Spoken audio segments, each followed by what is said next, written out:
Hello guys, this Mansi Goswami from the bioscience arena. आज की इस वीडियो में हम ट्रांसएमिनेशन के बारे में जानेंगे, जो कि अमीनो एसिड का किया जाता है।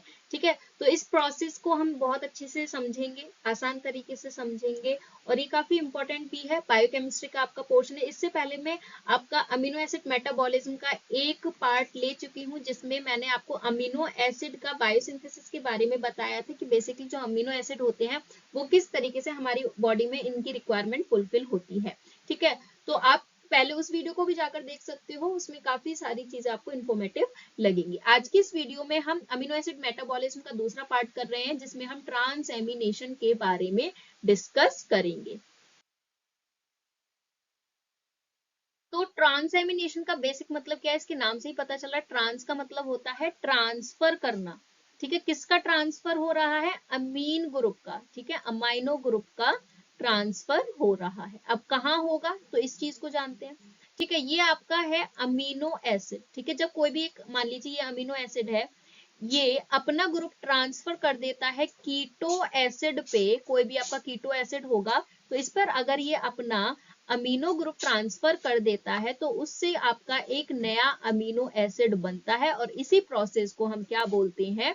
ट्रांसएमिनेशन बोलते हैं। अच्छा, अब इसमें क्या चल रहा है? लेन देन चल रहा है, यानी कि एक एक्सेप्ट कर रहा है, एक डोनेट कर रहा है। तो यहाँ से इसमें क्या देन हो रहा है भाई? अमीनो एसिड आपका डोनेट कर रहा है, तो अमीनो एसिड यहाँ पर डोनर कहलाया जाएगा, और कीटो एसिड क्या कहलाया जाएगा? आपका कीटो एसिड एक्सेप्ट कर रहा है, तो ये एक्सेप्टर हो गया। सिंपल सी बात है। ठीक है, तो इसी प्रोसेस को हम सिंपल भाषा में ट्रांसएमिनेशन बोल देते हैं अमीनो एसिड का। इससे क्या हो रहा है? आपका नया अमीनो एसिड बन रहा है किसी दूसरे अमीनो एसिड से, by transferring amino group to keto acid. तो अब हम यहाँ पर देखते हैं ट्रांसएमिनेशन बेसिकली कैसे होता है। अब यहाँ पर जैसे मान लीजिए ये आपका ग्लूटामेट है। ठीक है, ग्लूटामेट आपका अमीनो एसिड है, जो ट्रांसफर करेगा अपना अमीन ग्रुप को, किसको? अल्फा कीटो एसिड को। ठीक है, तो जैसे ही इसने इसको ट्रांसफर किया, तो यहाँ पर एक आपका नया अमीनो एसिड बनकर तैयार हो गया। आप देख सकते हो स्ट्रक्चर ऑलमोस्ट सेम ही होगा। देखो, आर ग्रुप रहेगा, कार्बन कार्बन। ठीक है, सीओओ सीओओ।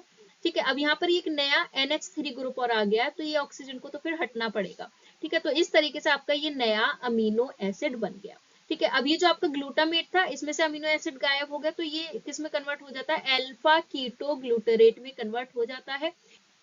इस रिएक्शन को कराने के लिए आपको एक एंजाइम की जरूरत होती है, ट्रांसएमिनेज एंजाइम। ठीक है, ये प्रोसेस आपका रिवर्सिबल प्रोसेस होता है, यानी कि ये आपका वापस से इसमें कन्वर्ट हो सकता है। चलो, अब इसी के साथ अगर मैं यहाँ पर आपको एक और एग्जांपल के साथ समझाऊं, यहाँ पर आपका ग्लूटामेट है। ठीक है, ग्लूटामेट यहाँ पर अल्फा कीटो एसिड आप कोई सा भी इस्तेमाल कर सकते हो। जनरली आपके TCA साइकिल और ग्लाइकोलाइसिस साइकिल के इंटरमीडिएट होते हैं, जैसे कि हम बात कर लेते हैं ऑक्जेलो एसिटेट। ऑक्जेलो एसिडेट आपने किस में पढ़ा है? अरे ऑक्जेलो एसिडेट आपने TCA साइकिल में पढ़ा है या नहीं पढ़ा है ना? रेस्पिरेटरी ट्रैक में पढ़ा है, बिल्कुल। तो ये वही वाला है। ठीक है, तो oxaloacetate as a alpha keto acid की तरह यहाँ पर काम कर रहा है। तो अब यहाँ पर ट्रांसएमिनेज एंजाइम की मदद से क्या होगा? ग्लूटामेट आपका किस अमीनो एसिड में कन्वर्ट हो गया है? ये एस्पार्टेट में। जैसे ही इसने अपना अमीनो ग्रुप दिया, किसको? ऑक्जेलो एसिटेट को। ठीक है, अब ये जो आपका यहाँ पर एक ग्लूटामेट था, ये आपका अल्फा कीटो ग्लूटरेट में कन्वर्ट हो जाएगा। आई होप आपको ट्रांसएमिनेशन प्रोसेस समझ में आया होगा। अब इसमें देखो कुछ चीजें हम देख लेते हैं। अब यहाँ पर डोनर आपका अमीनो एसिड काम कर रहा है, एक्सेप्टर आपका कौन है? यहाँ पर कीटो एसिड है, यानी कि ऑक्जेलो एसिटेट है।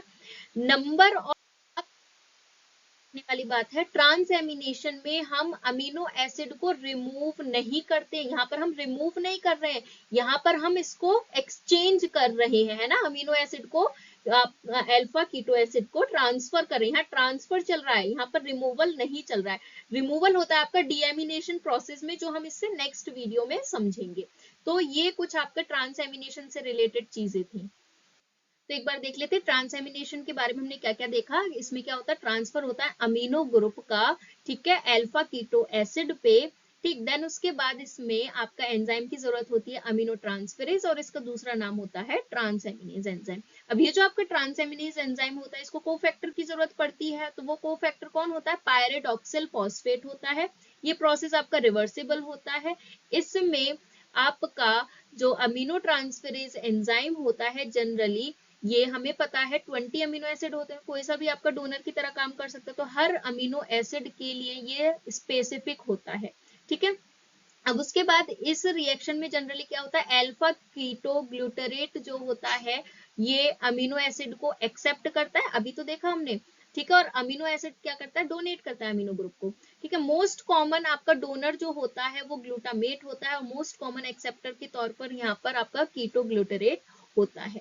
तो ये थी आपकी कहानी ट्रांसएमिनेज के बारे में, सॉरी ट्रांसएमिनेशन के बारे में, और मैं उम्मीद करती हूँ आपको ये सारी चीजें पसंद आई होगी।